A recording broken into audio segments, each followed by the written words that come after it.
coming at you from a couple of stools in the low class studios. This is a feminist and a comedian walk into a bar. What's up, guys? I'm Jackie Manti, your host this evening. I'm a feminist, and today I am sipping on.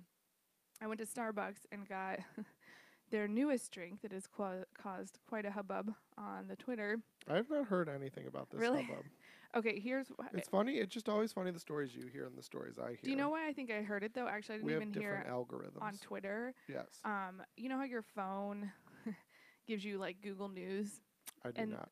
Okay, well, I do. On mine, it like gives me Google News alerts or like stories they think I'll be interested in based on Right. things I've Google searched before.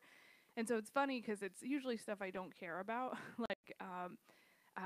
Some of the work I do is for a client in San Francisco, for example. So I'm always like Googling San Francisco things for work.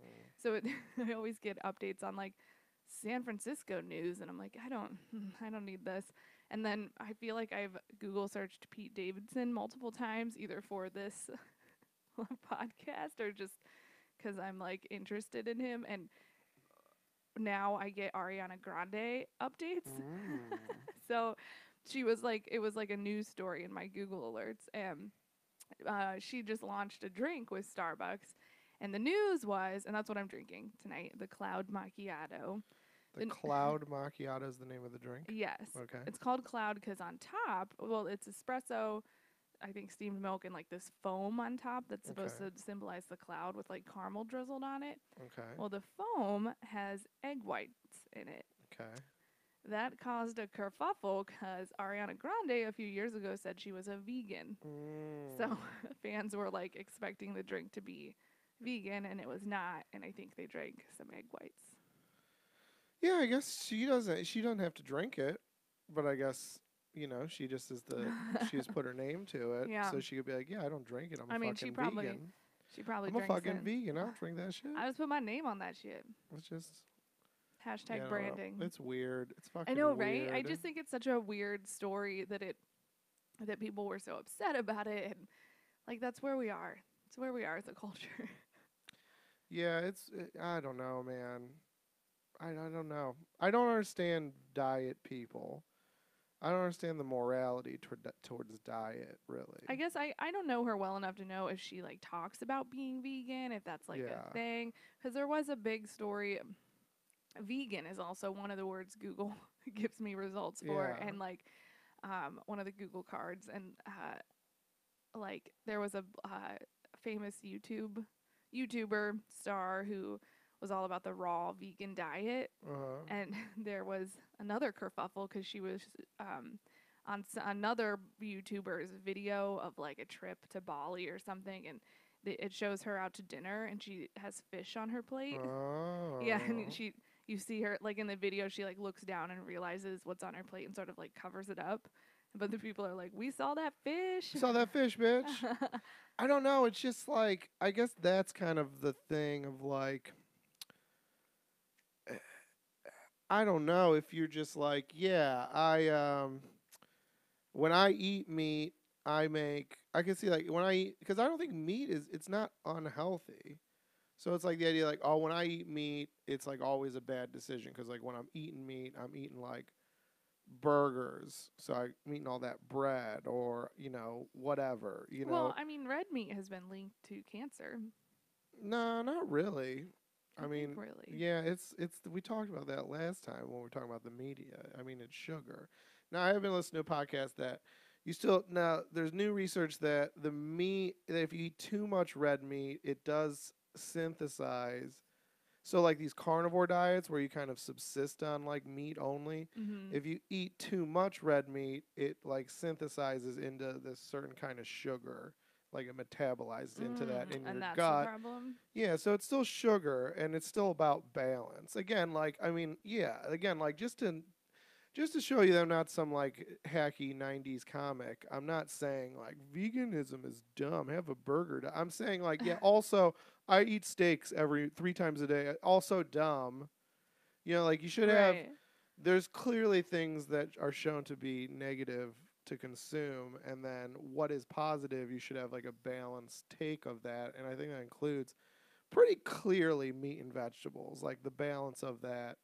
And But I guess it's more just. But the thing that I think veganism is weirder than even the carnivore weirdos is because of like what you're saying. It's like this idea of like it's just like it treat because like again like whatever you think you could think like oh like cholesterol but like it's still clear that meat is not as unhealthy as heroin or alcohol to an alcoholic. I guess it's just that's like the weird thing is like I don't really know anyone like addicted to meat or that has like a problem with meat. Like you can have maybe like food in general issues, but I guess it's the weird attitude of like when a vegan yeah, like you didn't tell me there was egg whites in it. It's like, all right, we had some egg whites.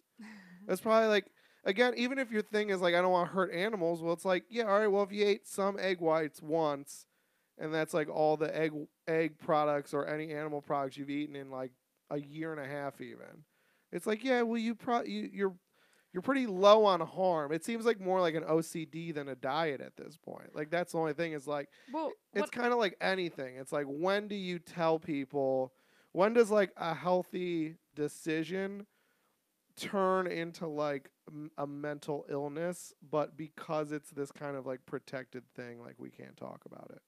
like running or something. But what I think is weird is that I don't think Starbucks advertised it as a vegan drink. It was just Right. like the Ariana Grande drink. And so I think viewers or drinkers, I guess, Yeah. really implanted that, oh, well, this must be vegan because she's vegan. So, Yeah. but when I Which was there, makes when I was at sense, but, like, Starbucks, it was yeah. funny. They had a sign that said it was pretty big, like by the cash register, that said the Cloud Macchiato has egg whites. And then it's like, if you have a dietary restriction or allergies, I'm like, yeah, I have allergies. Like, it's more about the vegans. Yeah, I don't know. It's just weird. It's weird. It's like it's this one is just I don't know why. I mean, it's kind of just generally dumb, but it's this weird confluence of like secular cultism and celebrity worship, which maybe have more of like a Venn diagram crossover than I originally thought. It just, even though it's a dumb story, it's just kind of disturbing to me in a lot of ways. On a sad Sunday, I don't know. You know what I mean? Like it's just Hashtag weird. sad It's just like Sunday. you know what I mean? It's like I don't know. Why are you having a sad Sunday? I don't know because it's Sunday. You know what I mean? Sunday is always kind of a sad day. Because you had too much fun on Saturday, and your body needs to remind you rest. that life is chaos and that there is no meaning. Well, and that winter is coming. Monday. I mean, I don't even have a real life, so Monday's not even hard for me. Monday's just Saturday, but it's still there's something. you got to come down. It's just there's a grayness in the world on Sunday. My co-host Eeyore here Holy guys. is Justin Golak, a comedian.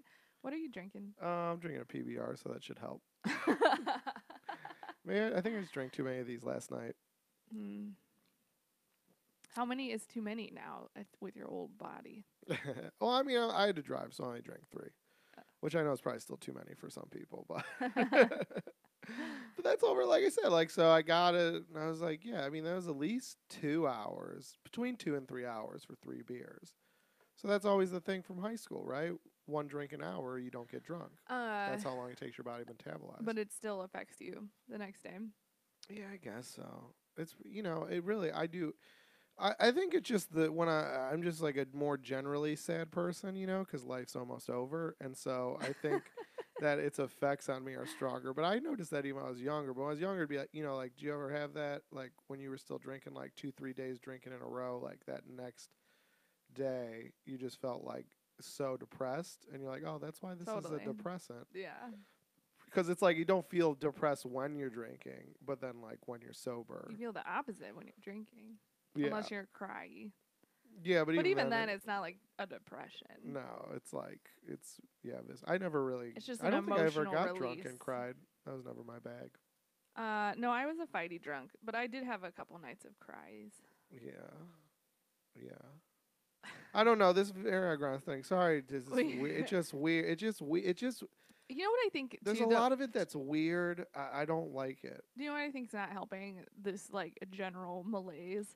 Is like it's April and it's still fucking cold out. Like I still need a winter coat. It's the worst time, because I let the dishes go for like 24 hours and there was like fruit flies in the sink.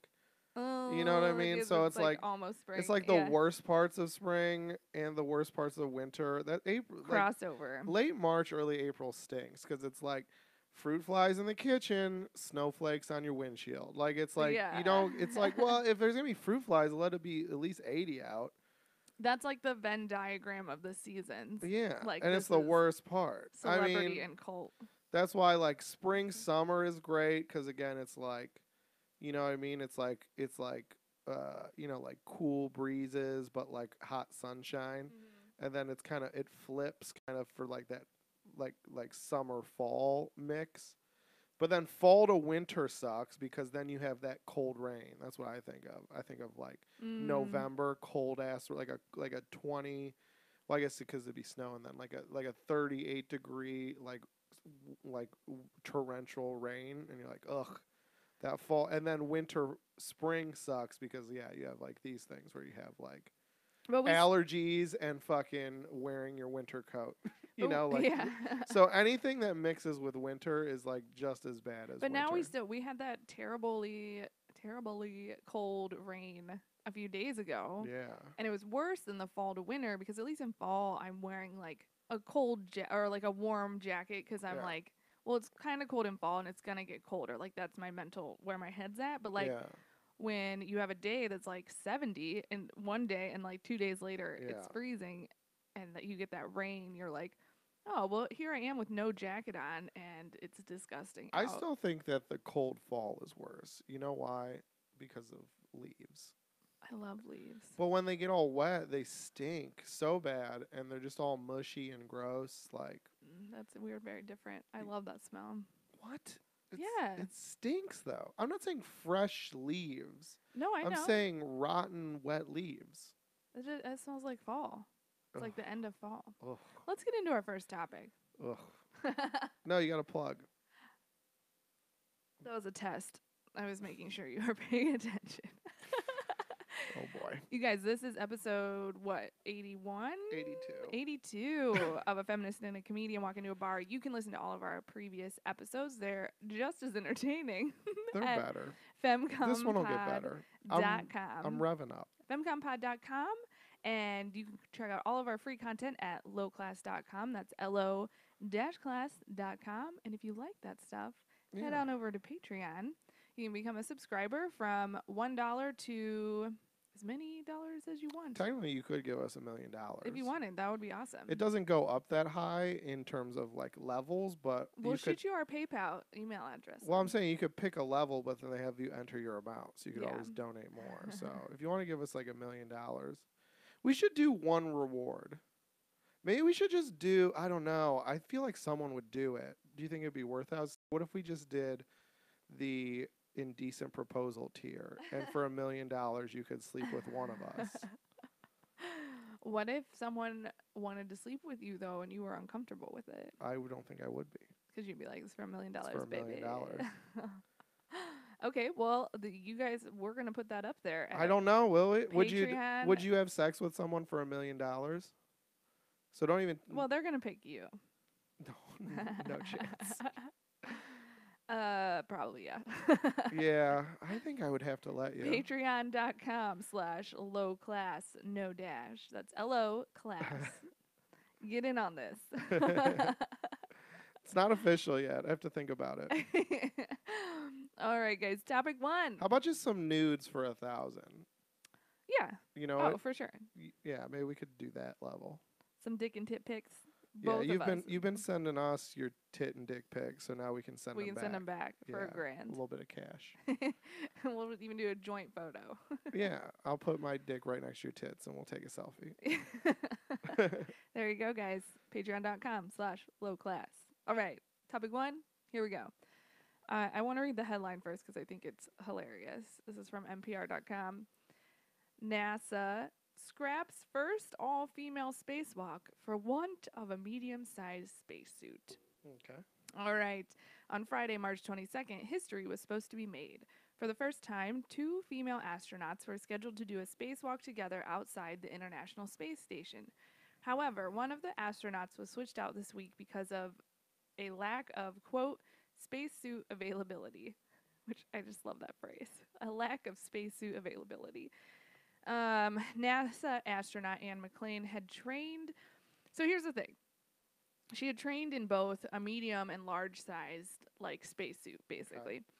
And she's on the space station. She did a spacewalk like a week ago or a month ago, previously. And she wore the medium suit. Okay. And she was like, hell yeah, this medium suit is exactly what I need when I'm out in Death Valley of space, right? And so they had only prepared, they actually have two medium spacesuits on the ISS, International Space Station, but only one is ready to go out into space, which is weird. I don't know why they wouldn't just prepare both of them, but apparently it takes a very long time to get a spacesuit ready because science. So NASA and the team decided, well, so basically these two women, if they were to go out together for this historic walk, they would both need a medium-sized suit. And they only had one. And they decided to not put the resources and time and like energy into prepping this second medium spacesuit for this like just this, a moment that they didn't even like do this for this historic moment. It was more did you say the historic moment is the first all-female spacewalk? Yeah. Gotcha. And it just sort of worked out that way, and NASA was like, oh, cool, we have this like cool PR moment. Guys, look, historic moment. And then that changed. It wasn't like they sent them up there. But they didn't even say that, right? Just from what I heard, or from what I gathered from the article, and maybe I just read it differently or missed something, they just were like, hey, these two astronauts, they're going to do the thing because they're just fixing something on the thing. Again, like you said, science. So they're just like, all right, these are the two best astronauts. And then they're like, oh, shit, we actually don't have the right spacesuit, so we're going to switch her out for this guy because he can wear the bigger spacesuit. No, the way I read it was that it was just scheduling, and That's what I'm saying. So my point was, even when they found out it was two women, I don't think NASA, even though they for sure didn't plan on picking two women to have two women. Right. That for sure didn't happen. Right. And then it seemed like even once that happened, they didn't even go like, oh, cool coincidence. It seemed like it was the news that went, ooh, first female spacewalk. Because the quote from the NASA spokesperson kind of said like, yeah, that was how we scheduled it. They said it was really, this is a quote, it really is the luck of the draw. They hadn't been intending to make history. Only after two female astronauts were scheduled together did they realize it would be the first all-female spacewalk. So I guess they realized it, but it didn't sound like they even like super promoted it. Right. It was just kind of like the news promoted it, and then when it couldn't happen, since NASA didn't care anyways, they're like, all right, well, this is just a job, so we just have to get someone that works, and then so they switched her out with a guy, and then it was like, okay. Yeah. And also, come on, lady astronauts, why can't you fit into a small, man? Get to the gym, right? Oh, God. Come on, this ain't a Dove commercial. Well, and you know what's interesting? Because I was like, well, why wouldn't they have both of these? Why even have the other spacesuit if it's not ready? It was ready and then got unready. And like, what happens too is I was science. You like grow in space. Yeah. So it's not even like NASA knows what suit really would fit them. I don't know. There's so many variables. Here's the thing about this story. When I first read it. I heard about it at actually an NPR podcast recording, like live recording that I just attended as an audience member, and they were like making fun of it, and like all the crowd was like, boo, and like, boo NASA, sexism, blah, blah, blah. And I like looked it up and I read the headline. I'm like, so sexist. And then I read the story and I'm like, not at all sexist. I mean, isn't this just like, have we come so far that we don't realize that this is how literally everything in the modern world should operate? That just like, again, these women were picked to spacewalk not because they were women, but because they were the best astronauts for the job. And then when we couldn't have this historical moment, the man that got picked and we picked the second best person who happened to be a man, and the woman that got bumped and the other woman and the man replacing her and the head of NASA were all like, yeah, it's fine. Like no one, yeah, like I know it's funny because we're trying to explore space and we don't really give a shit about optics. And also by opening up just the ability for women to succeed, they've done it without your help or without your condescension or without your boost. They just did it. And the only reason they're not doing it together is because the spacesuit's dirty. So we're doing fine. The world's doing fine. We're all trying to do better. But picking someone by the way they look is damaging, even if you're doing it the quote unquote progressive Right. way. Well, and I wanted to read some other stats from this story because I think they're important. So McLean, who was the female who's not going on the spacewalk, and the other female coach is her last name. They were both part of NASA's 2013 astronaut candidate class, in which 8 potential astronauts were chosen from more than 6,100 applicants. The class had an equal split between women and men, and so it's just. And you could ask the question, like, why didn't they have more spacesuits in the first place for women? They also answer that in the article of it's not just like a dress that they. it's like a multi-million-dollar exactly. thing. And to a clean NASA it costs spokesperson money. in the, a few years ago was like, well, we can either, make a few more for the women who are coming on, or devote like she said, like $15 million or something like that, to creating a whole new set of spacesuits that are more technologically advanced, all this stuff for the next generation of astronauts. It's just so pragmatic and smart. Like, it's not about, I just don't think that it when you actually read the article, it doesn't feel like it is a prejudice, because 75 overlooking something, right? Because 75% of the time it's not prejudice, whether it's an astronaut or a chef school or I don't know about that. It's just production. There's more to the story than a headline. There's always and a more to the story, though. Here's the problem. Here's why NASA is lucky, but here's what we can all do to be better people. It's the reason NASA is taking this approach is because it's space. Like, you can't just, just be like, well, this lady isn't the best astronaut, but we need a black trans woman in space so we can get some news coverage. Because if that black trans woman isn't a good astronaut, a bunch of people die in the blackness of space. Right. So there's a weight to it. And so it's all about merit, because you're risking your life and the life of others, and just a major international tragedy if something fucks up. And if the reason it's fucked up is because you didn't pick the best person for the job, like, everyone's fucked. And as you see, even with a meritocracy, a really strong one, you still get pretty good representation. So it's not like some flawed system. The problem is when you're putting on a comedy show, the only risk you're facing, and this is just a for example, is that your show will be not funny. No one dies, no one gets hurt. The audience just leaves after 45 minutes and gets a drink at the bar. No one gets hurt. Maybe you're out $5 at the most. So, but the way you could make your life better is just to care about what you do and not care about how you look. So just put on the best comedy show you can, or the best theater production you can, or the best bakery you want to own, or whatever. And even though donuts and comedy shows and theater productions don't matter because no one's going to die, still just act like it is. Act like it would matter that much to you, meaning care about something. And then just pick the best people to fill those slots. And guess what? I guarantee you, just naturally, you will find a good splattering of representation, because, like I said, viewpoints aren't a spectrum. They're a circle. So when you go too far to, like, I need to get a black guy in here or a Chinese woman, it's like, yeah, I go by the fact of I kind of feel like I'm less racist, because I think if I just pick the best people for the job, there will be Chinese women and black men that can do the job. Are you afraid that's not the case, liberal person? Are you afraid that you have to make a special slot for them? Because that seems more like a bigotry of low expectations than some sort of magic progressivism Do you not that think, you though, claim that to be. there are a lack of opportunities for minorities, and that's providing an opportunity, though?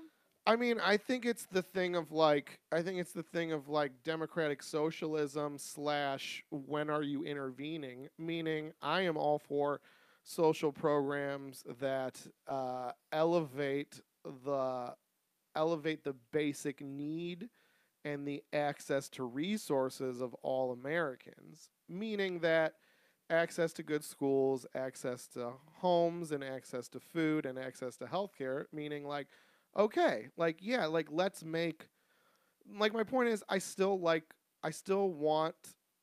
the meritocracy of a race, but I feel like the abundance of our country demands that we push the starting line to a higher bottom, which means, again, yeah, the rich kid's going to have a head start, but can we keep the poorest people not as far back on the starting line as we have been? And so that's the thing. Like you're saying, like, yeah, I guess, yeah, if you're talking about systematic racism and things like that, yeah, like, by that, I guess you could say that a black person would have a harder time being an astronaut than a white person. I know we're talking about men and women, but so yeah, but that's my point is, like, I don't think the answer to that is to take a 28-year-old who's not ready to be an astronaut and make him an astronaut to fix a hole. I think it would be to go to these black and brown communities and improve their access to skill and other resources. So if they are motivated or even just have that want, I mean, we talked about this before about forcing women into STEM, even if it's something they as an individual don't want to do.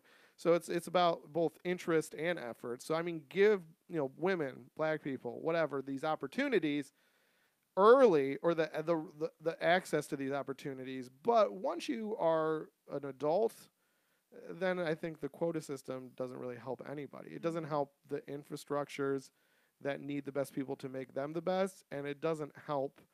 It doesn't help those marginalized communities because they're not really bettering themselves. They're just filling gaps. And I think as a public, we can kind of temper our just ravenous hunger for a milestone every day. Like, Yeah. or at least change what a milestone means to us. For example, this woman, this Anne McClain, who is the astronaut, is like 39. It's amazing. She's a female. She's a female astronaut. First, just an astronaut. She doesn't even need the qualifier. Like, she's a fucking astronaut. Wow, what an amazing person. And she had done this interview. I just read like before this happened, and she was describing what it felt like to be on the ISS, and she's like, I will probably spend the rest of my life trying to describe it. When you're finally in space and you're finally looking back at Earth and you realize for the first time in your life there's nothing standing between you and your dream, it's just so hard to describe the profound impact of that, she said. Like, that's a moment. That's so cool. She's fine. That's like she's fine. That's the big thing about all these stories too. Is all these? It's like, yeah, she's fine. So maybe no. Why do you care if she's fine? And like, I just think like that should be the story. Like what it's like to be not even that she's a woman too. That she's an astronaut who at a young age, 39, is like up there living her dream. I know that women are statistically shorter, smaller than men. So. But it's still like there are taller women and shorter men, and so my point is, you can't even claim light misogyny of like, well, we were going to have 2 women do the spacewalk, but there's only one pussy-fitted spacesuit on the spacecraft. You know what I mean? Or like, you know what I mean? Like, it's not like these were like, men's spacesuits. It's just sizes, and like you said, it's like a multi-million-dollar piece of equipment. So it's not like we can just have 10 of each size. Sure. Up there. Like, it's just there's nothing malicious. And the fact that you change in height when you're in space is interesting, and that she trained in the medium and the large. It just once she was up there in space, as much as you can train for it, like, you don't know till you're up there, and she knew the medium would fit her best. Like, honestly, to me, it's super fucking powerful and feminist and empowering that she was like, hey, no, dude, I like need the medium suit. Do you know what I mean? Like, she could have just been, I don't know, said, yeah, I'll do the large so we can do this moment. She's like, no, I'm going to protect myself and my life and my career, right? Like, doesn't that seem... I feel empowered by that, professional women standing up for themselves and what they need. Yeah, like I said, it's dumb and weird. It's just we're a headline culture. Like, that's what we're living in. But here's the thing. I think it goes back to what I just said, and I've said this many times with a lot of different issues, for sure. I think that's the issue. I mean, the issue is in of itself that, meaning that why do we demand representation? And again, when we say representation, we don't mean like even stuff that we interact with. Like, we don't want to go to a bakery that has, a black woman as the head pastry chef. We want to read a story about bakeries. Like, we just want to see the picture of her covered in flour and then smile, tell our friends about it at our centrist liberal cocktail party, and then move on with our lives because that's easy. Like, that's the thing is, and I'm not saying people might not say things similar to what I'm saying at a root level that are conservative, and that use, because again, like, but there's an important split. I am not sitting here spouting the dumb narrative of like, actually this is anti-men hate, or this, or like when black people get opportunities, actually this is reverse racism. Like, that's the corny shit. Like, I don't agree with that. I'm coming from the opposite. I'm coming from the thing of like, this shit is a placation from centrist liberal thought to placate actual progressive agendas, meaning that that's the problem is you could tweet at that bakery. You could tweet at your local newspaper that covers bakeries in town, and you could maybe get them to hire someone, / you could get someone to write a story about who they hire, and then you could smile, tell your friends at the cocktail party, and move on. But then when I say, hey, you know what actually would help black people is if they had, um, um, you know, access to resources where they could become, pilots and astronauts and chefs and singers, because, they just have as many opportunities as middle class white children have in this. Wouldn't that be great? And then you tell that same person that, and they're like, well, what would that entail for me? And then you'd be like, I don't know, we'd have to like raise your taxes 2%. And they'd be like, absolutely not.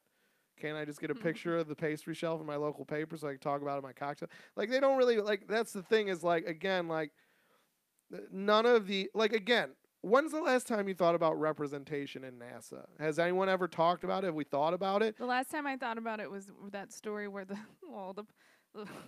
the scientist Where guy did an interview of his like yeah. great achievement in a shirt that had pinup girls on it, Yes. and people were like, that was also retarded. But I'm talking about when have you heard a story about NASA needs to hire more women? There's not enough women in aeronautics. Like, when is that? Do you remember there being a big hubbub about that at any point? I mean, just a general more women in STEM. Okay, story. But this isn't really. I guess this is kind of STEM-ish. But my point is, that's what you haven't. But you haven't. You haven't heard NASA has a woman problem. There's not enough women in space. More women need to do spacewalk. You haven't heard anything, right? So with no pressure, with no media pressure, with no public pressure, with no Twitter pressure, NASA just naturally has representation of women in their field without any push. So that's my point. It's like, when you push for representation, you're pushing for the picture. You're not pushing to help these marginalized groups, because a meritocracy with more access to resources will eventually, quicker than you think. I mean, one generation will show that, that wide away, or, that big rainbow of representation that you want anyways. And also, the things that get it actually require some effort or at least some money on your end, and you're not willing to do it. So you'd rather just have the cool story. You'd rather just have the cool pic of two women in space fixing a thing. And then you'd be like, we did it. And then you'd be like, well, actually, this is kind of rare, and actually we could have more women if we raised our taxes and had free healthcare. And you'd be like, no, I'm sorry, I want to vote for Kamala Harris. Bye. Same thing. Again, that's what our electoral politics are, right? Like, I'd rather vote for a black, it's just funny because I do still think Republicans are the dumbest people, but I think that centrist Democrats are really racing them neck and neck because it's the same shit, right? How many times have we said on this podcast that these conservatives vote against their own interests, right? They vote for someone that actively passes policies to fuck them over. And it's the same thing. Like, you'd rather vote as a centrist liberal, you'd rather vote for a black woman, even though her policies that she espouses, or the one she refuses to espouse, don't help you and actively prevent you from getting a bigger share of, the government funds that you're already contributing to you. So it's like, it's that same idea of like, you're voting against your own self-interest just for identity. You know, the same reason that people on the right have been doing that for years. So it's just the so fucking self-interest dumb. Of, like, you mean creating like a better, more just world? I don't understand what you're saying. Yeah, I'm just saying it's clear that not only just like the fact that healthier people have better lives, but the fact that like me and you pay for our own health care, and it's so economically depleting. Yeah. So both the economics and just the general health benefits of free health care would just help everybody. Yeah. Again, which includes trans people and women and black people and brown people. So, but you know, and every fucking Democratic candidate at this point, because of people like Bernie and AOC, now have to address that issue. But you have like a Kamala Harris who is kind of saying like, I think we could kind of fix it. And I think, and you know, you have like, I think Sherrod Brown, your boy, but I don't know for sure. Well, he's not running for president. But there's other guys out there going like, yeah, we'll just we'll start Medicare, or was it Medicaid, whatever the old people get. We'll start that at 55 instead of 60. You know, there's all these like shitty alternatives to not just do universal. But then again, like the one guy who's been championing it for like 8 years now. Yeah. Is out there, and it's like, oh, do I need another white man president? It's like, I know. But his policies will help black and brown people, even though they're not black. It's like, to me, that's also racism. It's like, you know, it's like that left racism of like, we need to address the concerns of black and brown kids. And it's like, how is healthcare not helping them? It's like, just because it doesn't help just them. Yeah, right. And then it's like, but then it's like, again and again, I'm not saying that's white racism, that's retarded. I'm saying though, but like, are you saying that they're so different that policies that help everybody don't help them? Again, like you're being like, how are you not treating them as like some weird other? Like, which I think is just so gross. It's as gross as just straight up lunch counter discriminating racism to me. Just treating them as like an other. It's weird. Like it's like self-aggrandized. It's like patting themselves on the back for, see, we care, but without, I don't know, putting in the work for it. I just don't understand. I don't know. I just don't understand that thinking of like, just help. Like, I just think like, just help everybody. Because, like, it's just weird to me. Like, if you help everybody, you help black and brown people. Yeah. So, like, the idea that we have to take special care for them, I think it's like, again, it feels just weird. It feels weird the other way. I mean, I don't understand, though, if you think, I mean, there are things that people of color face that we don't face as white people. Shouldn't we care about that and pay attention to that? I mean, work to stop that? I just don't think that social racism is really like a major American problem in 2019. I think like what do you mean by social racism? Like guy down the street yelling the N-word out of his window at a kid. You know what I mean? Or like lynchings or these. I'm not saying they don't. Again, I'm not saying they never happen. I just don't think it's like a major problem. I think if you're black, you should be less scared of. You should be more scared of the police and your mayor and all these and your insurance company and the pharmaceutical companies that make the drugs. You should be way more scared of those things than your white neighbor. By like tenfold, you should be more scared. So I don't think social racism is really an issue. I think like institutional racism is just as bad as it was in like 1858 though.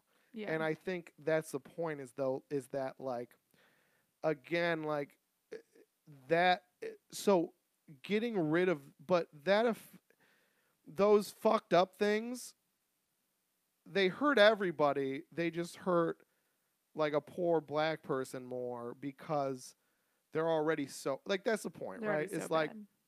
Well, I mean, that sounds, they're not so bad, but it's just like, I mean that healthcare is so bad. I guess just like if a family is fortunate enough to be able to afford healthcare, and it financially cripples them, but they can afford healthcare, And then you have like a black and brown family who can't even afford health care. So they don't even have it. And they're still economically crippled. That's why they can't. Then yes, if you give everyone health care, then the white family that had it, that now saves money, they're going to have that money saved, whereas the black people, they're not going to really save money because they didn't have health care. But now they'll have health care. Like, okay, sure, the white people are still doing better, but everyone's doing better. And I guarantee you, just like, again, like those black kids growing up in that black house that now have health care, and I said, and like better food assistance, better housing assistance. I'll go as far as Yang Gang and say $1,000 a month, UBI, Universal Basic Income. Whatever, you give them those things. Are they called Yang Gang? Yang Gang. That's the hashtag Yang Gang. Andrew Yang? That's his supporters, the Yang Gang. Okay, go ahead. So my point is, if you give them that help, then I just think the chances of those black kids becoming astronauts, not because you focus on pushing them into astronaut school, not because you focus on NASA, setting aside places for black people or women, or I know we're talking about women, but, whatever, marginalized group X. Sure. They'll get there because of that just general level help, not specific help, just giving people a chance to make their own choices, follow their own passions, and not just feel the crushing pressure of just institutional bias. Or like I said, to me, it's like just institutional failings, because these institutions fail all Americans. They just push the worst of the failings onto these people because these are the people we're most blinded to as citizens. So like we feel like, all right, well, if we have to fuck over someone a little bit more to save money, we could probably fuck them over more because people notice them less. And that's the institutional racism. But the institutional failings is none of us have health care, and all of us are fucking just getting screwed over by our institutions and by these corporations that buy out our institutions and the corporations themselves. So that's my point, is like, that's why I just don't care about slots for women at NASA. I just care about having all women, all creeds, all colors, all whatevers, just having like a baseline standard of living, a baseline wage, baseline, access to birth control, all these things. And then it will all, and then it, so to me, and then the meritocracy works, because it works twofold. It works that everyone has equal access to make themselves a better person and then fight for these jobs. But it also makes it that the losers, like the people that just wash out of the meritocracy, still have a place to sleep, food to eat, and a place to get treated for. So again, like that's why it's double good, because meritocracy makes stuff better, because the best people are getting the best positions, and because everyone has a chance of getting those positions, there's equal representation, and that works out. And also, when you raise the standard of living, even people that wash out of the meritocracy aren't sleeping in a fucking cardboard box on the street, because they have, like I said, their basic needs met at a level that's not just fucking dismal. It's at a level that's at least livable, that they can enjoy some ounce of happiness for the years that they're alive on this planet. So that's why that's why I just fucking, any kind of like subverting the meritocracy, it's like, to me, it's just more hateful and more counterproductive, because it's like, okay, we got one lady in the astronaut spot. What about the rest of the ladies? Oh, well, they're fucked because, like you said, like healthcare discriminates against their bodies. And okay, well, we got a slot for a black guy. Okay, well, you help the black guy that the slot gets, but all the other black people in this country are fucked because you don't have adequate housing. You don't have like any UBI. You're not addressing the jobs issue and the unemployment discrepancy between white and black men, and the fact that black men are incarcerated at a higher level. Like, you're not addressing any of those. So who cares that you have a black astronaut? Like, instead of tumbling the meritocracy, you should tumble the institutions that keep people poor, destitute, and sick, so they don't even have a chance to enter the meritocracy unless you give them that space. But then you're giving them one space, you're not fixing anything. And I do think there's merit to a meritocracy. I think the reaction against it is that for so long we have culturally said America is a meritocracy when it clearly hasn't been. So there's this knee-jerk reaction and very deeply wounded reaction against a meritocracy, because it's like, well, we don't trust it because that's what you said was before, and that clearly wasn't what happened. I think we need to rethink that, right? Like, because if we had all this stuff that was equal, then that would be a true like set the framework for a true meritocracy. I mean, the meritocracy is true. The game is just too slanted. Yeah. Or it's like the pre-game. Like I said, it's like, again, just use the race in it. It's like everyone, if we're going to run races to see who's the best runner, like what I'm saying is everyone gets shoes. Everyone gets fucking shoes.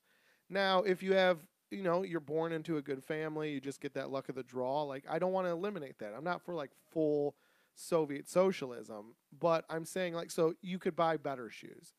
But no one doesn't have shoes. Everyone at least has a chance. I think the way it's set up now, yeah, we have a meritocracy. Technically, we're in America. Everyone can run the race. But now, fucking, the cops come to your door and say, hey, give me all your fucking shoes. And then they call you the N-word and then drop you off at the racetrack. And that's the meritocracy we live in now. So the game's not broken. That's why I'm against slots for certain things, because the game's not broken. The race itself isn't broken. It's how we treat people before they line up at the starting line that's fucked up. And again, like, you'll have a diversity of winners if you adjust that. Yeah. And so, but to me, again, that's hard. That takes money. That takes real compassion, not just Twitter compassion. It takes real empathy. It takes real growth as a society and sacrifice. And we don't fucking have that. We don't have fucking time for that. So we'd rather just, put a trans woman on the cover of Time magazine and be like, I did my job today. Yeah. Now I have to go buy a cell phone made by a slave. I'm crushing it. You know what I mean? Like, that's all we want to do. Upgrade. Yeah, that's all we want to do. I don't give a fuck. Like, that's the thing. Like, take my fucking money, dude. If it works, if it's going towards even a few better things, yeah, fucking tax me at 65%. Because you know what? An extra 30% off my paycheck is still less than I pay for healthcare fucking now. So if you're going to give me healthcare for that, I'm still making money. So I'm not fucking scared of taxes. People, I just don't know. I'm like, how much are you paying for healthcare that you're worried about a tax hike rate? Because it's going to still be less. You're going to have more money in the bank at the end of the day. And to be honest, as much as we pay for healthcare and how dog shit it is, again, those stories don't scare me either. Do you have to wait in line in Canada for a doctor? Well, first of all, I've heard that's a lie. And second of all, I need to wait. I have to wait in a line here. Well, it's like I have to wait till I can save up $1,200 so I can see a doctor. So what's the difference? You gotta wait till next week, or you gotta wait till next month because you need to save up 3 paychecks. I mean, what the fuck's the difference? Yeah. You're not scaring me with that shit. So you're not scaring me with the money. You're not scaring me with the quality. So yeah. Good stuff. Cool. I probably went deeper than astronauts. No, I think like we hit it. some good things. That was good stuff. All right, topic 2. Yeah, take us into it. All right, so now this actually turns out into a good plug. So as you know, every Monday now, meaning tomorrow, I guess today if you're listening on audio because this drops on Mondays. Basically, every Monday this podcast comes out, so every other Monday. Yeah. We go on Facebook Live that evening and do topic 4, which is basically just, we just talk for like 20 minutes about another topic. Just spreading our beautiful faces across all the different platforms. So do a little something on Facebook.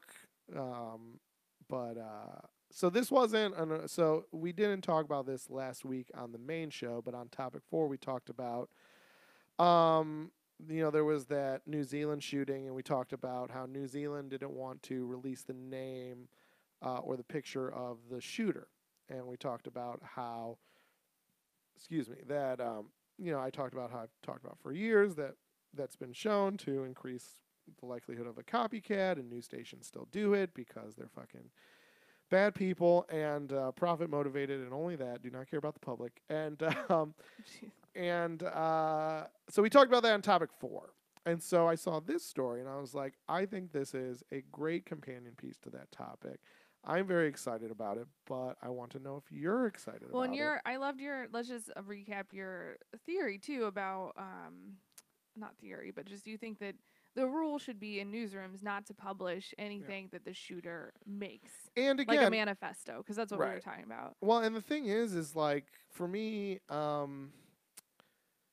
it's tougher with, blogs and babes, the babe.nets of the world and whatnot, but like, I still think that a lot of news comes from these kind of like news organizations, and even for like their just tremendous flaws and shortcomings to the American public, I do think that they have had and still have rules. So the idea of like a universal rule that everyone in journalism from blog to New York Times tries to follow isn't crazy.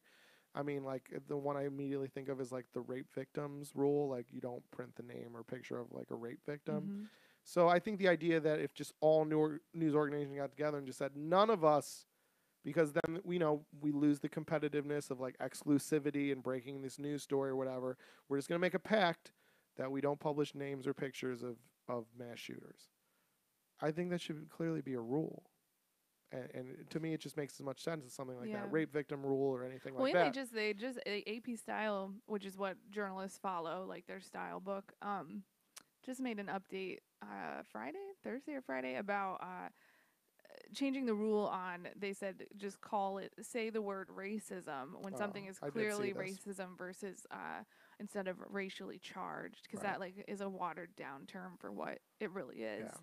So there are rules. There are things that... And they're not like laws, so you could break it. But it's a style like, book. But I think the thing like with the rape victim rule, quote unquote, which is that still a thing? You're a journal. That's right. I'm not making that up, right? Isn't that? Or is it just like if they're under 18, or is it like any rape victim? I mean, I guess I don't know the like. I've heard. I thought it's but like that's pretty. I think that's standard. Yeah, right. Like you don't print the name or picture of a rape victim, and no one underage, and definitely no one underage.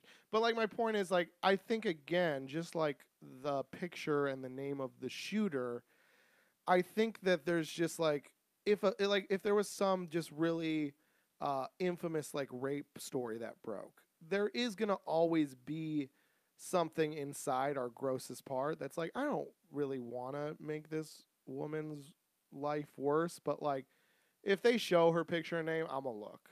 You know what I mean? Like it's just there's a it's like a sick fascination. It's the staring at the train wreck, right? So I think things like those agreements are like, hey, like we're gonna get clicks. They're gonna be gross clicks, but we're gonna get clicks.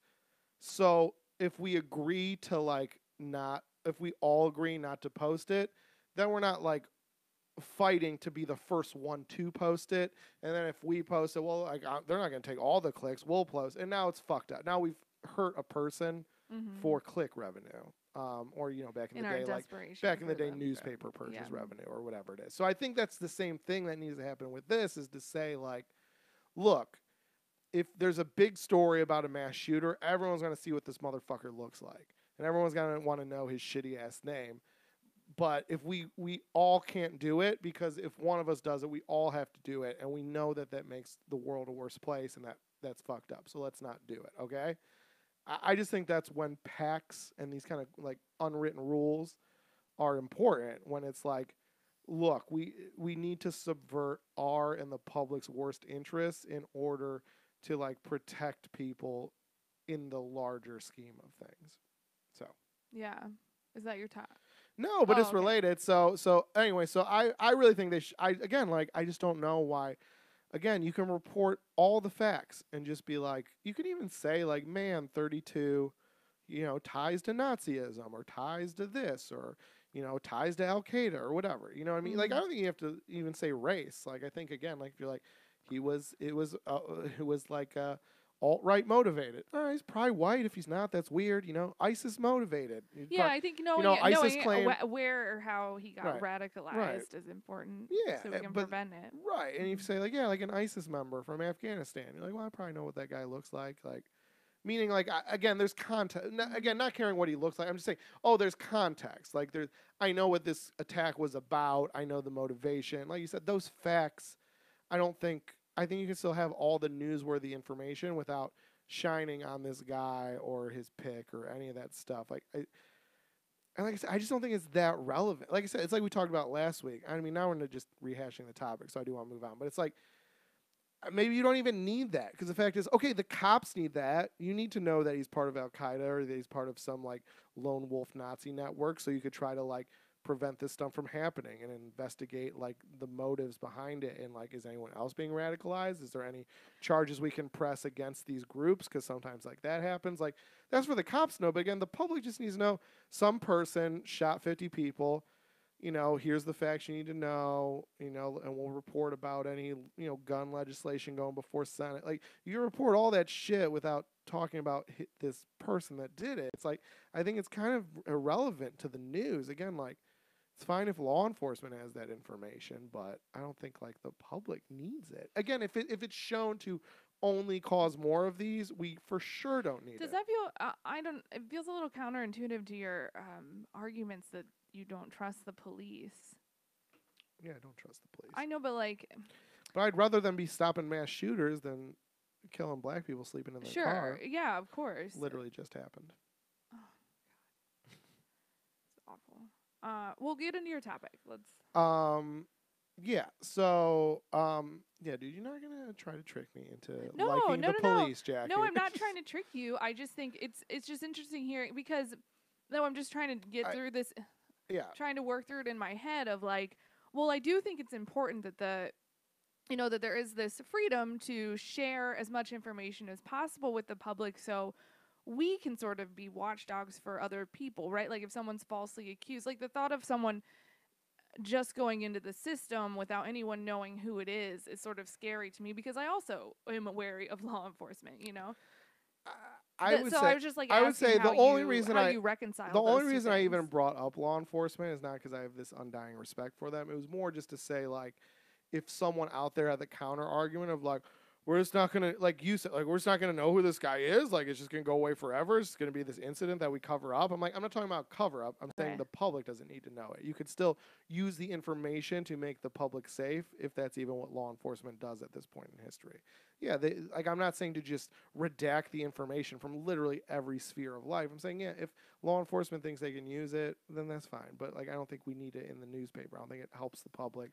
Or don't you think it would then go? It would totally get on social media, though. Don't you think people would find out who he was and like? I don't know. And doesn't that make the mystery like? Then people are like, "Who is it?" And then that becomes a news story. I think that would die down. I don't think people. I don't think people care enough. Like again, people with jobs, people with hobbies, people with kids. Like, I don't think there's this. I just don't see the effort springing up organically. You know, like there might be like that 4-hour period where you're like, I wonder who it is, and then you're like, oh, Game of Thrones is on. I don't care anymore.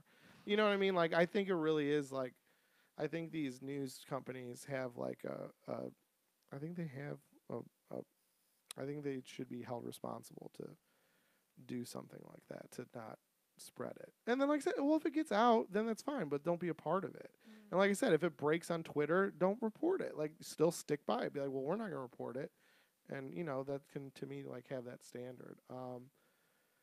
Yeah, and the other thing I would say is, yeah, I think these are very special cases. I think everyone knows what I'm talking about, which is like, yeah, like, I mean, there's not really, we're not talking about black sighting people or anything like that. Like, these people either kill themselves at the end or, like, they come out and hold their hands up and go, yeah, I did that shit. So it's like, I don't know, the idea that, like, they're going to get kind of screwed by the system because of anonymity, I don't think that's, like, a real worry. Mm-hmm.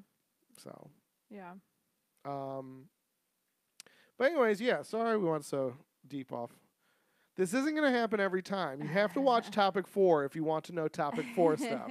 You're not going to always get a Cliff Notes summary on the next episode. On Monday nights on your comedian, Justin Golak. Yeah, Justin Golak, Facebook.com/comedian Justin Golak. Yeah. And if you just give me a like on Facebook, then every time we go live, you'll get a notification. And the videos stay up after we're live, so if you want to watch the last few ones that we've done, you could even go watch that topic. You can watch it. Yeah, you can watch that Topic 4 on my page. Nice. Anyways, it's probably good that we did sum up, but yes, do not get used to this. Go watch Topic 4. We could use the views and the likes. Basically, Columbine High School, the OG mass shooting capital of the world. It's coming up on the anniversary, almost 20 years ago, that the mass shooting at Columbine happened. And so students there are starting a campaign called #MyLastShot. And has students put a sticker on either their ID or their cell phone that indicates their desire for images of their body to be publicized and shared if they are killed as a result of gun violence. So I love this. Now, I want to know if you think this is like a good remedy to kind of counter the fact that we shouldn't be publishing the gunman's picture or information, or if this is too far and gratuitous. Mostly what I find of this story, it's just funny the like hashtag my last shot. It's just funny how we're all like copywriters now, where we're like, what clever hashtag can we use for this really morbid thing that has Yeah. multiple meanings? um, yeah. So when I was reading through it, at first I thought it meant Columbine students who were survivors and were there, but No. it's Current like students. current students are doing it. And yeah, I think it's well meaning and it's cool. Like I don't know. They compare. I do think that there is definitely power in photography that shares what these atrocities really look like. Like when we have sanitized versions of, um, just the Sandy Hook kids. I mean, that's enough to make me cry in general. But like, it would make me furious. I mean, well, it would make me sick probably if I had to see that room. But it also reminds, they bring up Emmett Till as like the classic example of his mother being like, no, leave that casket fucking open, let these people see. I also think of after World War II ended and the Germans were made to, there's like video foot, I've watched it before, of like Germans who were not in camps had to walk by these camps and walk by dead bodies and like see what these starved dead bodies, just miles of it, and walk by them and witness what they had let happen right next door. And I don't know who did that, like who made them do that, but like what a powerful, I feel like that had to have made a difference, right, in how Germany moved forward. And it's just interesting to watch the video too, because like, I mean, these people are just stone faced because how hmm. uh, so anyway, I just think that there is definitely power to that in making you act. So yeah, I think it's a good idea. I think it's a thing that we can do that starts a conversation, which is their whole point. They just want to talk about it. I think the Emmett Till thing is a good kind of mirroring event to like what this is. But to me, the thing I thought of even more so than the Emmett Till thing was the the kind of narrative we're given that which it seems like is true. I didn't say it like narrative like it's like false. But like which I feel like we've heard our whole lives. I don't know if you did, but I just remember hearing in school all the time that like the reason that the anti-war movement against Vietnam was so strong was because that was kind of like the first time that we had news coverage like on the ground showing like live footage of the war, and it was like it wasn't like held up as like this glorious thing. It's like, well, it's just like really bloody and scary and These gross are children, thing, and like and so that kind of inflamed the anti-war movement. So yeah, I've always been for more graphicness in media coverage, but only if it's disturbing. No like that's what I said, like no glorifications of violence, no violent, like I said, of like a car wreck. I guess it's like something. It's just like that movie. What was that movie? The movie with like Jake Gyllenhaal, where he's like, he gets like the footage of like murders and stuff. Like because again, it's like I don't think so. I don't remember. Maybe it is. It was a decent movie, but I actually don't remember anything about it in terms of specific plot points. But I guess my point is, it's like everything. It's like, it's a fine line because there is a way to use graphic imagery. It's kind of like we just talked about, about like,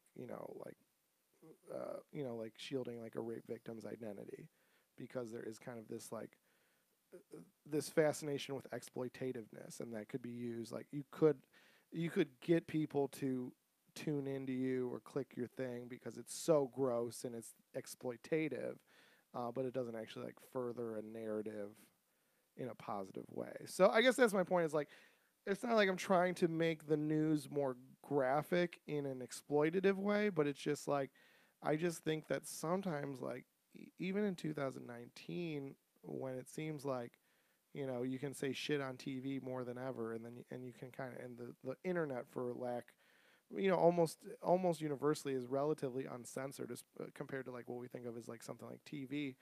And I still think that we just don't see enough images of tragedy in a way that's not exploitive, but like you said, just very troubling in times they should be fucking troubling. Right. I think, I think that what the public learned from Vietnam, so did the establishment. And I think they learned that, like, we're not going to be able to literally have 6 wars going on at once like we do now if we show people, you know, kids with their limbs blown off and hospitals crumbling under patients because of misplaced drone strikes. And I Yeah. think that's like super fucked up. I think our ambivalence to war in this country is just very disturbing to me. And I think the media's part in it is very explicit. And I would say that this is a kind of domestic version of that, where, we can talk about gun violence till we turn blue in the face, but yeah, unless you see an 8-year-old riddled with bullet holes, I just don't think you're gonna get A it. whole classroom. What was that prison photo that changed I don't know. Abu Ghraib? Is that right? Oh, what's the chick doing the thumbs up? Yeah, and just the I don't guy remember what her standing, name the was. naked guy standing on the bot, Yeah, like that changed our entire, because that was all secret. We yeah. didn't know about, like I just think there's so many examples in our culture, like recent examples where even though we see so many images every day, like our visual culture is, I mean, we interact with that more than any other type of culture, really, and we still they still have the power because it is so traumatizing to see something like that. In a good way, it makes us act that could have power to do something. Nothing else is working. I love this too because it's just, again, it's like it feels. So basically, you print out a sticker and you put it on the back of your ID. Yeah, so I guess it would be Okay. kind of akin to like an organ donation donor. Okay. center, or anything like that, or your bracelet that Yeah, and they were tells saying you not to they resuscitate see it more or as whatever. like something on social media or something. They don't. It's not necessarily like. It's not like the police would be like, "Oh, they've got the thing. Not We've the got to do police, the but thing." I think it would, like, I'm assuming that there has to be more graphic images of some of these shootings than we're let to see. I'm not saying that the press is allowed to come in and take free reign photos, but I bet that there are probably photographs we haven't seen of some of these mass shootings, and I Oh, bet totally. one of the reasons why is the idea of, like, oh well, we don't want to disrespect the victims, and I think that this movement is kind of saying, like, no, if I get shot, you can show it. It's sort of like, I mean, how powerful are the videos of the police shootings of 100%. black men? Like that changed our understanding of it too. Like, oh my God, this is awful. What is, in a case by case basis, but there's enough of them to be like, we have to fix this. Black people should start wearing stickers that say, "You have to show this. Yeah, right. You can't wait till the Right. mayoral election is over. You have to show this video if I get shot by the police." Yeah. That's the black male movement. Is Well, the I hashtag mean, you have to show this. that's what Say Her Name is. Yeah, Like, the hashtag don't turn off your body cam. No, but I love it too because it's like, again, it's like everything. Like, it's like, see, show me something good and I won't be a piece of shit. That's me. Like, I know that everyone thinks I'm like a real piece of trash, but that's the point, is like, no. this is the point with Baldy McFist up from the Parkland movement. It's like, Emma Gonzalez. it's like, let's look brave in a black and white Sure. photo. Let's march to Washington. And what happened? What legislation is passed?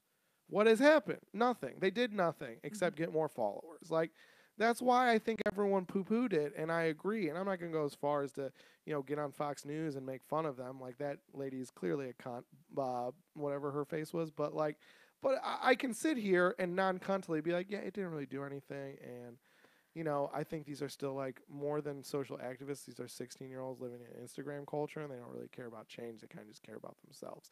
And I don't think that's fucked up. You could think it is, but I don't think it's fucked up. And the reason I know it's not fucked up is because now I see 16-year-olds kind of like studying the past, seeing what's helped move the American public forward. Like, so showing a recognizing, I'll just say it like that because then I don't have to think of a word. They're recognizing history, which I think is important. A recognition of history, which is important. But that's only half of it, because we do live in a modern world that's always modernizing. So, and as a child, you probably know that best. And we joked about it for a second, but it's true.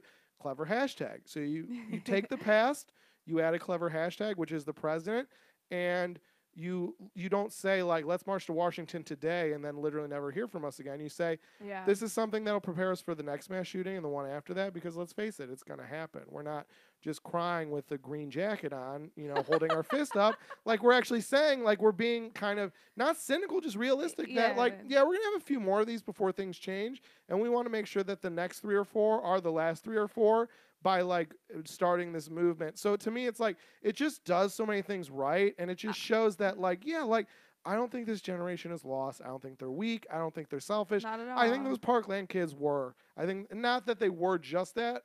Obviously they went through a tragedy. I'm not trying to Alex Jones and it was on you. so But I'm just saying that the movement movement was very flawed. It had a lot of flaws. This movement seems very sound, and it's also done by 16-year-olds. Also, even though they weren't directly affected by an actual shooting, like, they're still in a very just traumatized community.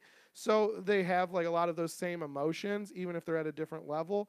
So it's proof that a different group of kids can do it right, and I can be like, good for you. I'm excited, and good job, children. You know what I think it shows? So it's not anti-generational. It's not me being just a dick. Like, I love this. I love the shit out of it. I like these kids. It shows makes that me they excited. are not naive.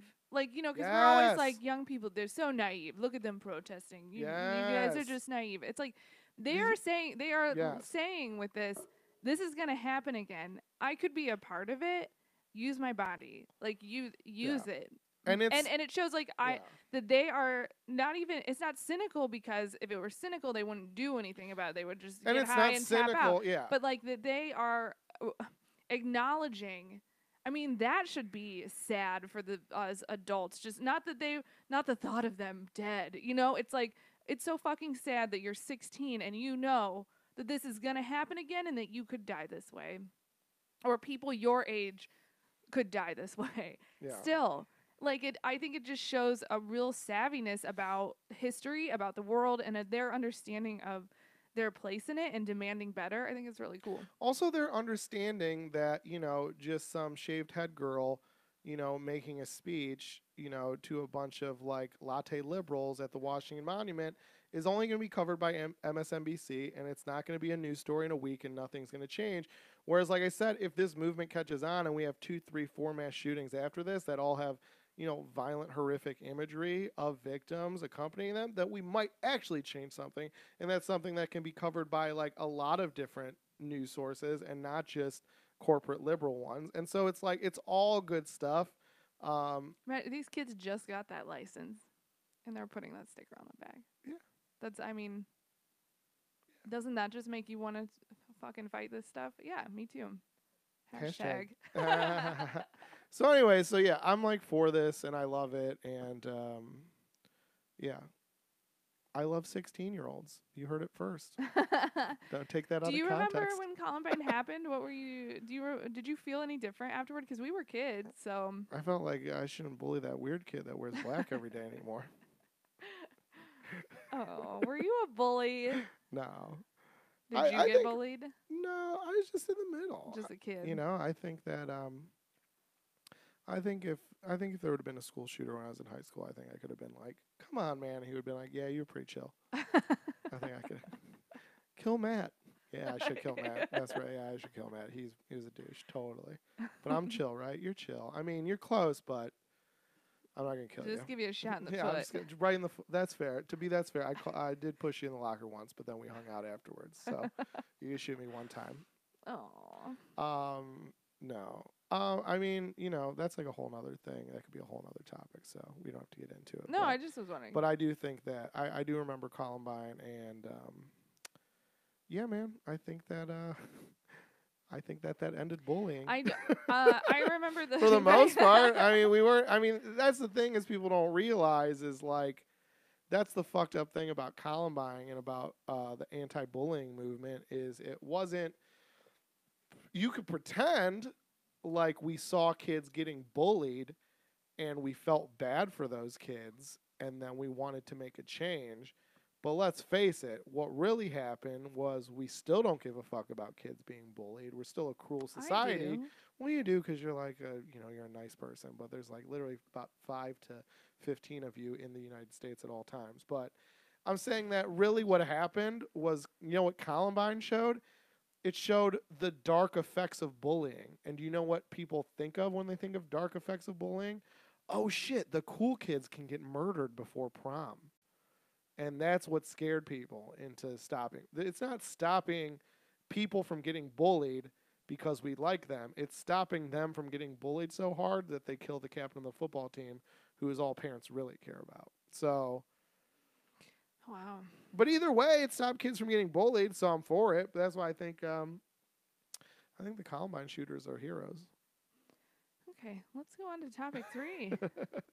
I mean, they're not heroes. They're martyrs for the cruelness of our society and the just criminal unawareness of parents. And they martyred for both those things. And like I said, I mean, again, like we address. Wouldn't it be better to say the victims were the martyrs for it than the shooters? I mean, the shooters died too, though. Yeah, but they also killed people, so it feels gross to call them martyrs and heroes. Justin. I mean, they killed people that picked on them. Did all of them? I don't know. Seemed like they had like a hit list, so they weren't like, you know.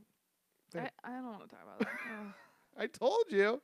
I do remember though. I must have been in middle school maybe when this happened, and like it felt didn't it feel scary in a way that it felt like this could happen at my school. It definitely didn't feel like that the way I think it would now as a kid, because so many have happened that you would feel like it was closer to your community because you're like, this could happen anywhere. But I do remember feeling like just seeing the images from the helicopter of kids run. That's what they kept replaying. The kids running out of the thing was like such a jarring image. Again, imagery, like that was scary to me, was seeing just people, high schoolers running out with just terror. I just remember that because we joke. I wasn't a bully. I didn't get bullied, but I wasn't bullied. But I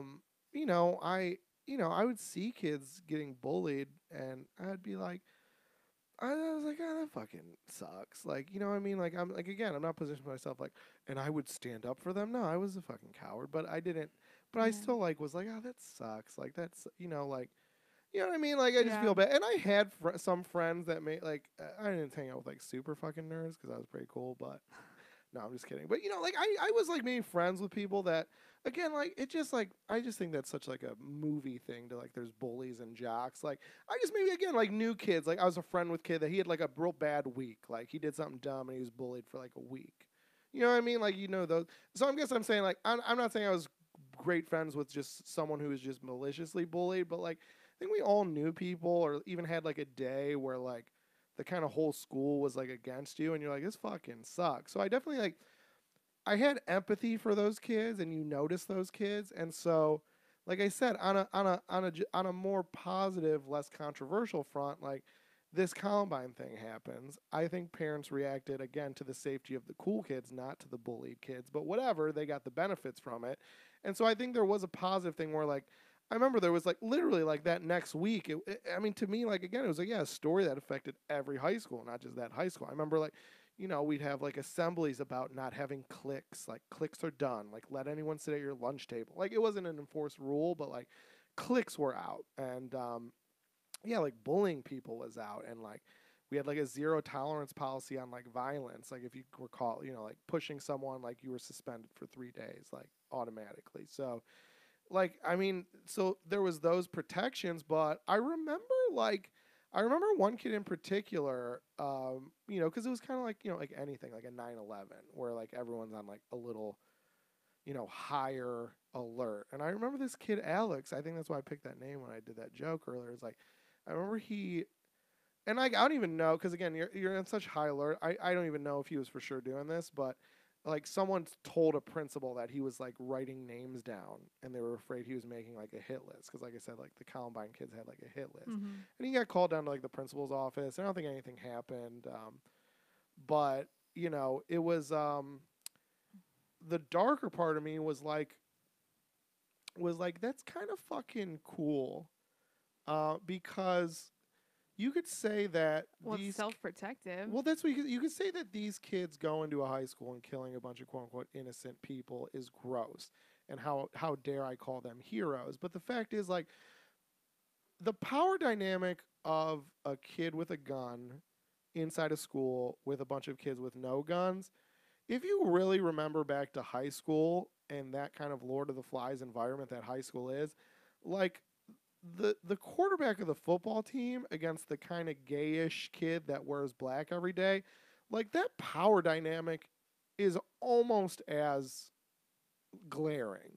You know what I mean? Like that, like those cool kids are treated by the staff of the school differently. Yeah. You know what I mean? Like Yeah. they can really get away with, like, not to, be glib with word selection, but they can get away with fucking murder on some of these kids that, again, like, are kind of uncool, and literally these adults that are supposed to be above that kind of also treat them that way.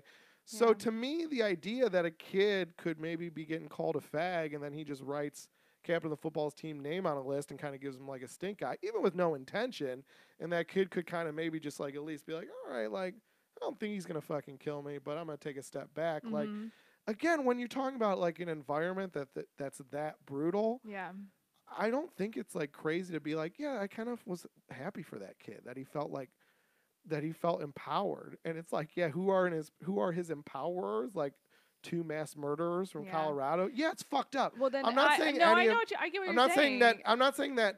Sure. I'm not admitting that my fucking opinions on this are not. They're definitely flushed with darkness and the grayest no, I agree of with, gray lines in I history. agree with you. But it's totally brutal. no, I agree with you, and I think that I think then like the next thread of the conversation is Dylan and what was the other guy's name? I don't know. I just remember Dylan. I feel bad about the other guy. He's like the Fitch in Abercrombie and Fitch. That the jocks wore. I know. That's why it's like that's a deep joke. Lots of onions. As an adult, and reading and watching movies about this, and the mental illness that was present, and the brutality they faced on a regular basis at a place where they were supposed to feel safe. And I fucking remember adults like that. Even parents acted like that, to uncool kids. It was, I mean, some part of you understands it. And so as an adult, I'm like, okay, so the next thread of the conversation is like, maybe they're not heroes, but they were children who felt the need to do that. Let's keep the conversation going, and how can we change it? And okay, anti-bullying, we did that, but like, what's next? Like, what can we do to keep remedying the problem? Yeah. And again, like I said, I feel like someone was just telling me about this. They were watching like a documentary, so this is like secondhand information of like a documentary, but I believe it because of, again, like things I felt like were underreported, but reported enough that I remember hearing them even when I was at school. But and these events happened, but like the idea, like, I guess the kid had like a sawed-off shotgun or something, and he was like playing with it in his room. One of the shooters in Columbine, and his dad came in, and he just kind of like literally like comically like put it behind his back, like you'd see in like a sitcom. Yeah. And the dad was like, "Oh, just come to say time for dinner," and he's like, "Okay, I'll be right down." Like again, and like I feel like I'd heard Eric Harris, Eric and Dylan. Which one was like the crazy one? I believe Dylan was the kind of mastermind of the whole thing. But the point is like, so I feel like I'd heard stories like that even at the time, but it was super underreported, that just the ambivalence of, these like upper middle class white parents in the suburbs, and how all of them just do not care about their kids or what they're getting into. And I think like you had all that. I mean, again, like Steubenville, like you look at that story, and it's fair to be mad at those boys that did that to that girl, because what they did is awful. But then you just look at the ambivalence of the adults around them, and you're like, victims may be too strong, but these kids were, calling the boys victims that did it, the rape to the girl. Okay. Yeah, it's like you can't call them victims, but you can say they were for sure failed by the adults around them. And I think like the same thing, like the fact that I think the biggest fucking news story that we got out of Columbine was like, what music were they listening to? It's just like, it's just such a fucking abortion of news coverage. You know what I mean? Like, it's so awful. Yeah. So. Well, I mean, it's so wild. What, like, we watched a documentary about Eric Harris's, how Eric was sort of a sadist. He clearly had psychopathic tendencies. Was it Eric or Dylan? Eric was the psychopath, I think. Okay. And like Dylan was just like mercilessly bullied and like depressed, and I didn't like understand that or really even learn about that dynamic between the two of them until we watched this documentary 17 years later, you know, like, yeah, the conversation afterward was just, it was, oh my God, just so black and white. Either they got bullied so much and we have to, everyone be nice to each other, stop it right now. Or it was like, Eminem needs to go to jail. Or no, what? It was Marilyn Manson. Marilyn Manson. Eminem didn't come till later. Yeah, Marilyn Manson needs to, he did this. It's Marilyn Manson's fault. You know, like never like having a like a nuanced discussion about what happened to these boys who then murdered other children. And because we didn't fucking figure that out, it's continuing to happen. Right. And now it's amplified by extremism and social media and all of that. And that they get the attention. And I know maybe it seems hypocritical that I called out news stations for releasing images and names of shooters because it continues those crimes to happen in the future, while at the same time I'm saying that Eric and Dylan were heroes for the anti-bullying movement. But if you think that's hypocritical, I don't know what to tell you. It seems like it might be, but I think I'm still right on both Would counts. you question, not about that, because whatever. No, the reason I don't fight you on it is because I don't think you're wrong necessarily. I think it's a very but I would never call them heroes because it's again not so black and white. But I know you're just doing that for effect right now, and that some of you believes it. But anyway, what I'm gonna ask you is, to end on topic 2, is like, would you put this on your license? Like, if you die in a gunshot, you want me to post photos? Yeah. Okay. Yeah, and if I feel like this is a conversation we need to have as lovers. Yeah, and if I get shot by the cops, I'll put this on record right now with everyone listening. If I get shot by the cops, I want you to start a GoFundMe and organize a showing at a theater. You know what I mean? Like, I think that these body cam footages of people being shot by the cops should be like community events. We should get a big blow up screen and project it at a park, and we should all come and sit on blankets and bring snacks and just watch people get shot by the cops. Why? What? Because maybe we'll do something about it. I mean, are these not, again, like, I mean, that's the only thing that scares me about this movement, and this isn't the fucking kids' fault. This is just that we've just been plowed down by these fucking these fucking fascist institutions like law enforcement and whatnot, that like we see people get shot in cold blood while doing nothing, and we're just like, well, what can you do? Because Game of Thrones is on. We can't do anything. We literally can't. I know, do right. I just watched that video. That's the reason I kind of alluded to it before. I don't know. Did you see that video? Which one? Like 6 cops were surrounding this car, and there was like a black guy in there, and he was just sleeping. And then they like shot him. Oh my God. They just like all 6 of them just shot into the car. Did he die? Yeah, he died. Jeez. And it's just crazy. And they said he had like a gun on his lap, but no one trusts that anymore because there's been so much. Or how about just get shot then? That's you say your job is dangerous, but it doesn't seem like it's dangerous because anyone that even looks at you weird, you murder. Jeez. So how dangerous is your job, cops? Why don't you get shot? Get shot a little more. How about that? You can't get shot a couple times? You fucking cowards. Ugh. 20 years old. Oh, did you just pull it up? Yeah. Yeah, he's like a rapper, too. Come on. We need more rap music. Stop killing rappers. Wow. It's great. You got to watch the video. Not now because we're doing a podcast, but...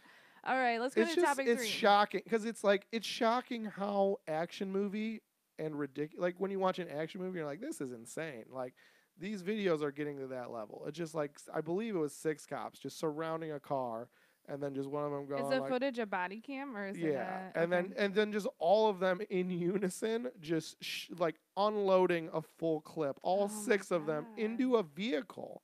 Like that's a Jean-Claude Van Damme movie scene. Like, that's not, you know what I mean? Like, that's crazy. Like, the overkill of that is just insane. Yeah. And I guess I'm sorry. I mean, no one's going to ever, I've said plenty on this podcast, or I don't see the bravery in this job at all. Like, I mean. Yeah. Because to me, bravery would say, like, all right, I think most people aren't trying to kill me, so I'm willing to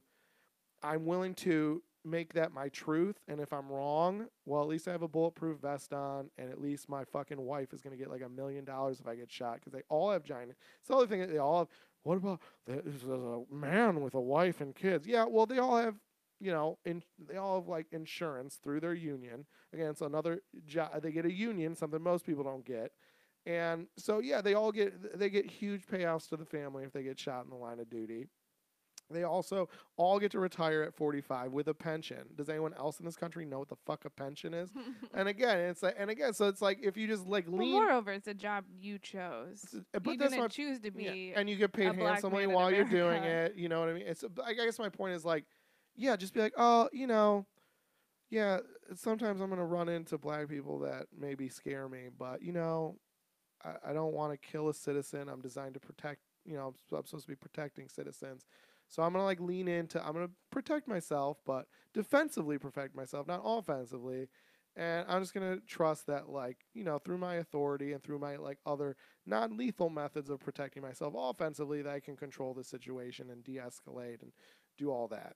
But again, if you're just shooting into a car with 5 of your buddies, it's like, where's the bravery? And more I'm just saying that. So I don't get the bravery in the job. You know what I mean? I don't understand, the idea. I mean, the defense seems to be basically you don't know how hard this job is. And it's like, well, yeah, if I could, any job would be made easier if you could just kill people whenever you wanted.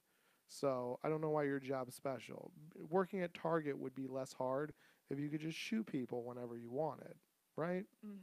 So this isn't the topic, though. Let's move on to topic 3. Okay, topic 3. It's been a dark sode. I like it. Anyone stuck around? It's your sad Sunday. Say yeah if you're still listening to this episode. All right, topic 3. It was, we're turning the corner into April, so we just got through March, and March Madness happened. What? It appears that there is indeed an uptick in vasectomies in the U.S. during March. A 2018 study of vasectomy trends in the U.S. found that most vasectomies are performed in March, as well as during the end-of-year holidays. People are on vacation then. They think in March because the media coverage is that men do it in March because then they can get some time off to watch March Madness. Right, while they heal. And the article I was reading was yeah, there is an uptick, that's true, and there are more in March, but it's a media-driven occurrence. I've also seen some billboards I've seen ads that promote it too. Really? Because this story's been around for a few years now. Anytime March comes around, this story comes up, and I've seen a couple billboards that have said schedule your appointment now and you can have 3 days on the couch. They're leaning into it. Yeah. Here's the thing: if you're with a woman that you can't say, "Hey, honey, do you mind if I just watch basketball for a few days once a year?" and she says, "Absolutely not." Well, I'm surprised you even have balls at that point to get vasectomy. Oh, shit, son. Oh, he said it. Oh, shit, men and women be different. So my question is, what do I want to get a vasectomy so bad, but you won't let me? Well, you know what? At this point, we're just not gonna have kids. Just go and get rid of them. Why are men weird about? Because you're not taking your balls off. You're just. I think they just are retarded, like most people, and they assume they're taking your balls. They just don't even understand. It's reversible too, right? It is. It's kind of hard to reverse it, but it's doable. Right. Okay. Well, so my question is, what did you give up in March? I was thinking about March Madness, and you know what I gave up in March? Gambling. Oh. But not forever. But that's Was it intentional or No, that's my trend. Is I start gambling, kickoff of the college football season, which is usually sometime in August, and I have a big say goodbye to betting party by putting a few $100 on the Super Bowl, which is in February. And then it's tough because then as soon as you bet all your money on the Super Bowl, you have buddies being like, March Madness. March Madness coming up. Let's go to the bar. Let's bet on all the games. Let's get in this squares pool. Let's do this. And I just got to go taking the summer off. Taking the summer off. I'm either going to enjoy my spoils or recover from my losses. Usually it's the former. Meanwhile, you planned a trip to Vegas in May, very surreptitiously. Okay, let's change it to sports gambling. I've given up for March, and that is in May. So you said, what did I give? What did I say goodbye to in March? Yes. But, yeah, I'll probably put a little bit of money on. Still got your balls. I don't know if there'll be any good sports going on in Vegas in May. I mean, like in the country in May, because even that new football league, I checked it, and the new football league, that AAF, will be done in April, so we won't get to bet on that. Hockey will be going on, not really fun to bet on. Baseball will be going on, not really fun to bet on. Basketball is kind of fun to bet on, but I don't really know much about it.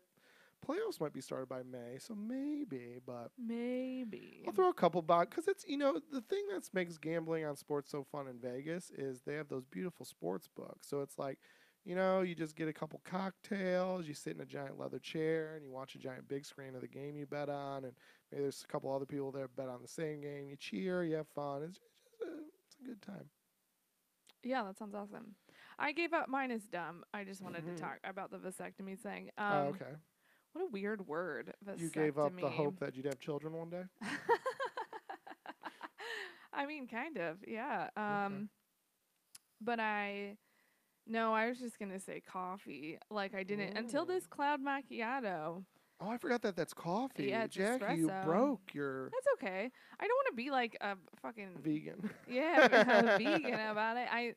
I just feel like it's really been good though, because remember I was saying I probably quit drinking coffee like end of January, but I was still felt better, right? I feel so much better. I wake up in the morning feeling more refreshed and like hungry, which is interesting because when you drink coffee every morning for 10 years, like that's what your body wants in the morning. So I would drink a cup of coffee and not eat for 4 hours. Now I wake up and I'm like, I need to eat food right now. It's so good because then my body just, science just levels it out and my day is better and I don't need as many You've naps. used science as a shortcut a lot of times in this episode. I know. Well, that's our running theme. Science. Vasectomies. Science. And vasectomies. Yeah, man, that's great. Good Everyone stuff. should get off the coffee. Yeah, I mean, honestly, too. I mean, we're saving money. Not buying that shit and like... And I'm not against it. It's clearly not. I just think it's not bad. Put it in the same category. There's too many... Here's the problem. Things aren't bad. Too many things in our culture, dietary culture, have become normalized. Mm-hmm. Coffee, treat. Soda, treat. You know what I mean? There's so Flamin' many... hot Cheetos. Treat. Every day. But, there's so many people that use soda as just like a default beverage. Yeah. Just like just like a meal, and I'll get a Coke. Lunch and I'll get a Coke. You know what I mean? Like, instead of like water, and then like, because that's how I am. I drink water with almost every meal, and then like getting something like, you go to a taco place, you're getting some like greasy, good flat top tacos, and then they have the bottled Mexican Coke. You're like, ooh, I'm gonna get a Coke. Right. But I think of it the same way as like if you have a big meal at a fancy restaurant, you're like, should we get dessert? Let's get dessert. They have really good pie here. Like, that's what Coke is to me. It's like, it's clearly a treat. I think the same thing about coffee. I think coffee tastes good. It's fun. There's a ritual to it. It's good with something like dessert for a lot of people. I like milk with my dessert, but either way. So I think the idea of going like, I think a coffee would be good. Like you're doing now. Like, that's fine. Yeah. But I almost like forgot that you didn't drink coffee. So I wasn't trying to admonish you. I was just like, oh yeah, I forgot you're not doing coffee. How do you feel drinking the coffee? Oh, fine. I feel like my body is still like, hell yeah, we can handle this. Because I feel like you have one sip of tea and you're like, I am wired. I'm fucked up. I had some sweet tea today with our lunch, and I felt like I was feeling a little buzzed up. Oh, it's so crazy. I was like, ooh, hey girl. No, but it's sort of like, again, just being sober too has shown me how mindless you can be with certain things, not just alcohol, just anything that you're either putting into your body or doing. Like, your habits become your life. And I don't know, I was just mindlessly drinking coffee, 5 cups a day sometimes. Like, I don't want to do that. And I'm not against coffee. It's just like, I don't, I like it I like it better. I feel healthier, etc.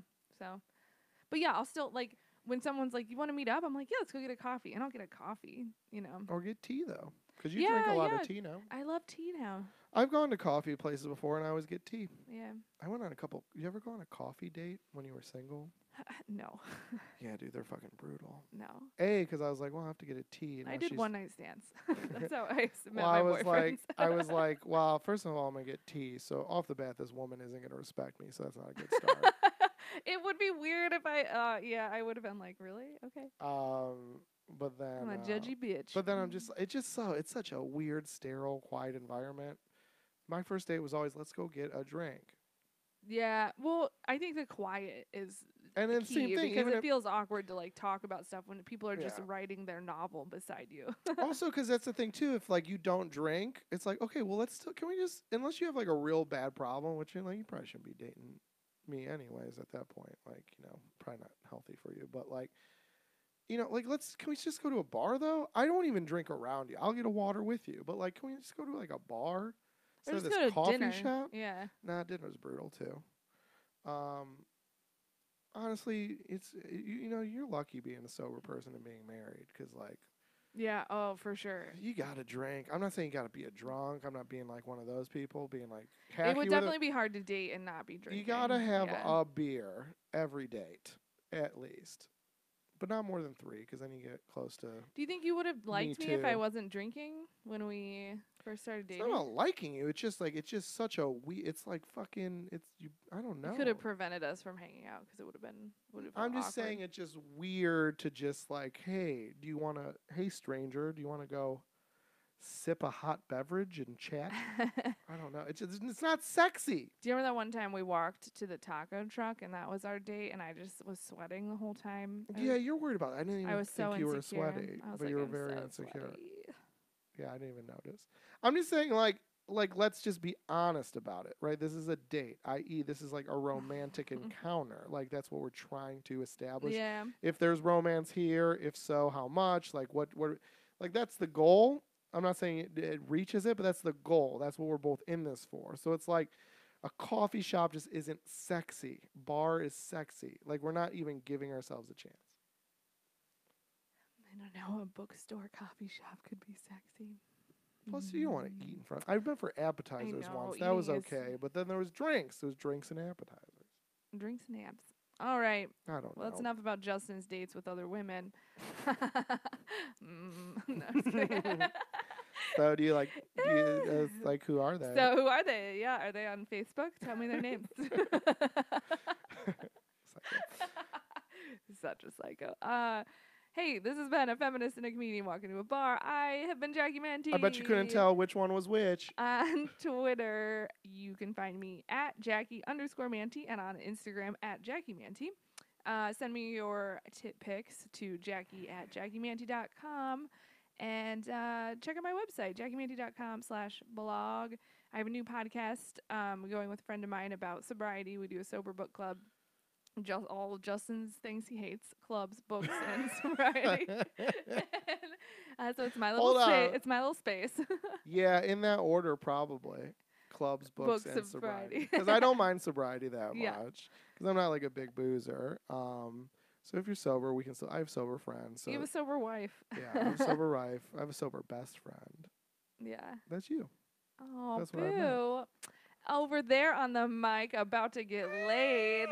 But I do hate books and clubs. Non-vasectomy balls is Justin Golak. I know, gotta pull out still, but not for much longer. On Twitter at Justin Golak, you can send him your dick pics, balls included, please. Vasectomy or not.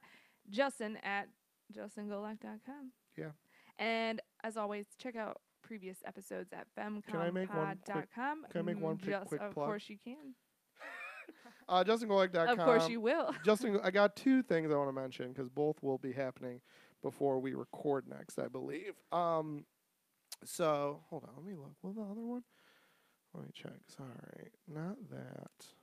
So what were their we're gonna have to record early and release late because I'll be out of town. Who'd you get apps with? Next week. We'll have to talk about that later. That's business talk. We don't have to tell the pod about that. You'll be getting your app. But so basically, I'll just announce these 2 things, which already have been like announced, but I'll just plug them real quick. So I'm going to Ohio to do some shows at the end of April, the 12th through the 16th. Toledo, Sydney, Ohio, Columbus, Ohio, Cincinnati, Ohio, Dayton, Ohio. So I'll have those dates up on my site soon, JustinGolak.com, upcoming shows. So that'll be happening. And then next week is the first week of April. That means we have the first Thursday of April, which means Gear Talk, baby. Yeah. So another episode of Gear Talk. People we're really saying some nice things. I got some nice messages about the first Gear Talk in March. So yeah, man, that's over just a little thing I do about gear, which is clothes. It's over on my Instagram at Justin Golak. So follow me on the gram and get that episode of Gear Talk coming out this Thursday. But that's all I wanted to plug because both those things will be happening for the next episode. So, all right, close this out. I'm done. FemComPod.com. And as always, visit us for free content and more at lowclass.com, lo-class.com. Whoop. Bye. Bye.